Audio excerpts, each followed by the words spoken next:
Pendiri Muhammadiyah pernah disebut kafir, dan yang membuat kisah ini itu jadi menarik, yang memberi tuduhan itu bukan penjajah, bukan juga orang non-muslim, tapi sesama umat Islam. Pertanyaannya adalah, apa sebenarnya yang dilakukan oleh Mbah Dahlan sampai beliau itu mendapatkan tuduhan seberat itu? Selengkapnya di Arpupu Al-Barbashi.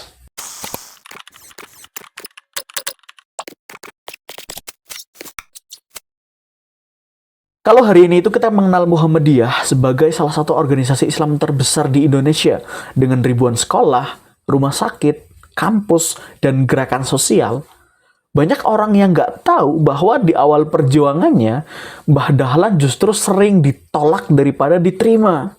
Beliau lebih dulu dicurigai sebelum dihormati. Dan semuanya itu bermula dari satu hal yang mungkin terdengar sederhana. Apa itu? Arah kiblat.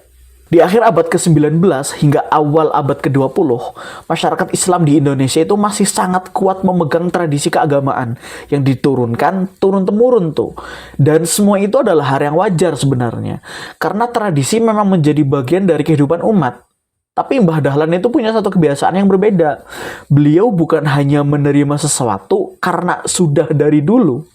Tapi beliau itu bertanya, beliau meneliti, beliau belajar.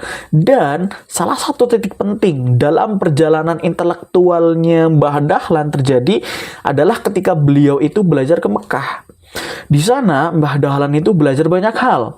Bukan hanya ilmu fikih dan tafsir, tapi juga ilmu falak. Ilmu tentang perhitungan posisi benda langit, arah, dan penentuan kiblat. Dari situ beliau memahami teman-teman bahwa arah kiblat sebenarnya tuh bisa dihitung secara ilmiah dan lebih akurat. Dan ketika beliau kembali ke kampung halamannya di Yogyakarta Kauman, beliau mulai mengamati kondisi masjid-masjid di sekitar. Lalu beliau menemukan sesuatu, bahwa beberapa arah kiblat pada masa itu belum dianggap sepenuhnya tepat. Bagi Mbah Dahlan ini bukan masalah yang kecil. Karena apa? Arah kiblat bukan sekedar arah bangunan.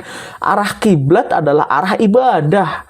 Arah ketika seseorang muslim itu berdiri di hadapan Allah dan memuja Allah. Karena itu, beliau itu menyampaikan sebuah gagasan bahwa arah kiblat perlu diluruskan berdasarkan ilmu dan perhitungan. Dan dari sinilah konflik itu mulai muncul, teman-teman. Bagi sebagian masyarakat saat itu, apa yang dilakukan oleh Mbah Dahlan itu dianggap aneh. Ada yang merasa beliau itu sedang menyalahkan ulama sebelumnya. Ada yang merasa beliau itu terlalu banyak membawa pemikiran baru. Bahkan ada yang menganggap bahwa yang beliau lakukan adalah bentuk penyimpangan. Masjid yang arahnya telah diubah. Bahkan pernah dikabarkan mendapatkan penolakan yang keras. Dan dari situ muncul, tuduhan itu mulai muncul. Ada yang menyebut beliau itu sesat. Ada yang menyebut beliau merusak tradisi. Dan ya, ada yang juga menyebut beliau kafir. Bayangkan, seseorang yang sedang berjuang untuk meluruskan arah kiblat justru dituduh keluar dari agama Islam. Tapi dari sinilah kebesaran Mbah Dahlan itu terlihat. Beliau tidak melawan dengan emosi, beliau tidak membalas dengan hinaan, beliau tidak membuat permusuhan, tapi apa? Beliau lebih memilih melawan dengan ilmu.